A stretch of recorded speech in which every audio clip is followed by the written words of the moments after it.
वहीं इस हमले के बाद रूस पूरी तरह से तिलमिला गया है। यूक्रेन की राजधानी कीव समेत तमाम प्रमुख शहरों पर रूसी सेना ने हमले तेज कर दिए हैं।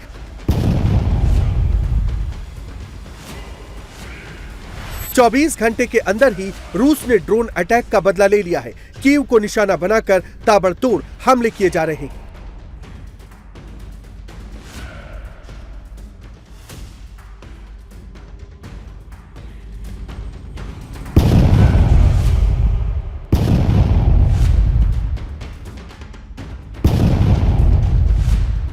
तबाही की ये तस्वीरें कीव की हैं, जहां रूसी ड्रोन हमले के बाद एक बहुमंजिला अपार्टमेंट में आग लग गई। कीव में ये विश्वगोरोड इलाका है, जहां ड्रोन अटैक के बाद बिल्डिंग से धुआं उठता दिखाई दे रहा है। रूसी हमले से यहां भारी तबाही मची है, जानमाल का भारी नुकसान हुआ है। ड्रोन अटैक के बाद जब फायर ब्रिगेड की टीम आग बुझाने पहुंची तो आग कई मंजिलों में फैल चुकी थी। रूसी हमले में कम से कम 2 लोगों की मौत हो गई, जबकि 11 लोग जख्मी हो गए, जिनमें एक बच्चा भी शामिल है। इससे पहले रूस ने कीव पर भीषण हवाई हमला किया था, जिसमें कम से कम 3 लोगों की मौत हो गई थी। जंग के बीच दोनों देश एक दूसरे के एनर्जी फैसिलिटीज को निशाना बनाने का दावा कर रहे हैं। दोनों देशों की सेनाएं एक दूसरे पर लगातार तोपों से बम बरसा रही हैं। तोपों की दहाड़ से पूरा इलाका धुआं-धुआं हो रहा है।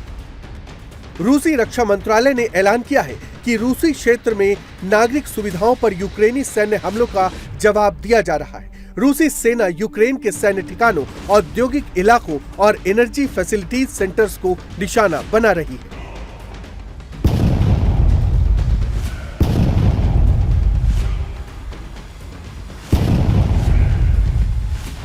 रूस का दावा है कि बीते 24 घंटे में रूसी सेना ने यूक्रेनी हमले को विफल किया और यूक्रेन के बुनियादी ढांचे, लॉन्ग रेंज ड्रोन डिपो समेत यूक्रेनी सैनिकों के ठिकानों को निशाना बनाया।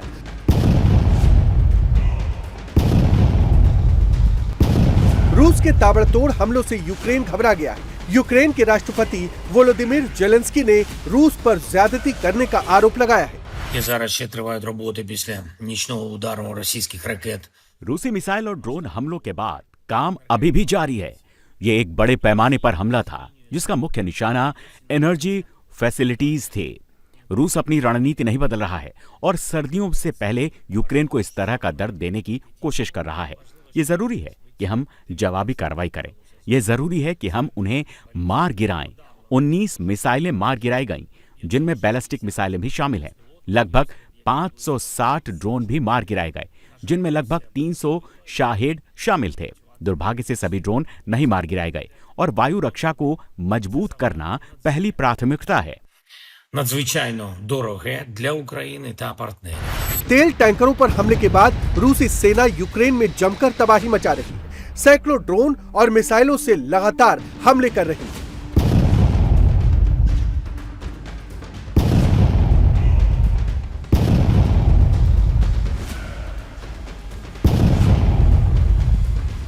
कीव में तबाही की ये तस्वीरें देखिए। रूसी ड्रोन अटैक से कीव का ये इलाका धुआं-धुआं हो गया है।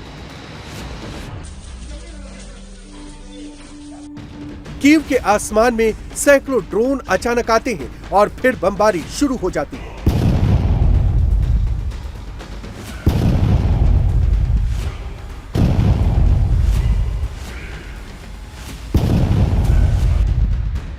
यूक्रेन की राजधानी अचानक बम धमाकों और मिसाइलों के फटने की आवाज से दहल रही है।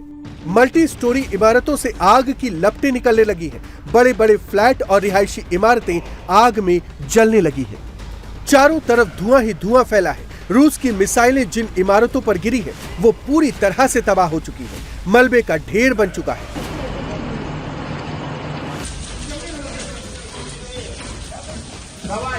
काला सागर में रूसी तेल टैंकरों पर हमले के बाद पुतिन भड़के हुए हैं। यूक्रेन की राजधानी कीव समेत तमाम अहम ठिकानों को धुआं-धुआं कर दिया गया है, तो दूसरी तरफ यूक्रेन डर के मारे भागकर अमेरिका के पास पहुंच गया है। यूक्रेन की हाई लेवल टीम अमेरिका पहुंच चुकी है, जहां वे अमेरिकी अधिकारियों के साथ मिलकर युद्ध खत्म करने के रोड मैप पर बातचीत करने वाले हैं। इसका मकसद रूस से शांति वार्ता को आगे बढ़ाना है। за американським часом. यूक्रेनी प्रतिनिधिमंडल पहले ही अमेरिका में पहुंच चुकी है और जिनेवा बिंदुओं पर आधारित बातचीत जारी रहेगी। कूटनीति सक्रिय बनी हुई है। अमेरिकी पक्ष रचनात्मक रुख अपना रहा है और आने वाले दिनों में युद्ध को गरिमापूर्ण तरीके से समाप्त करने के लिए कदमों को अंतिम रूप देना काफी अहम है। यूक्रेनी प्रतिनिधिमंडल के पास आवश्यक निर्देश है और मुझे उम्मीद है कि टीम यूक्रेनी प्राथमिकताओं के अनुरूप काम करेगी। З чіткими українськими пріоритетами.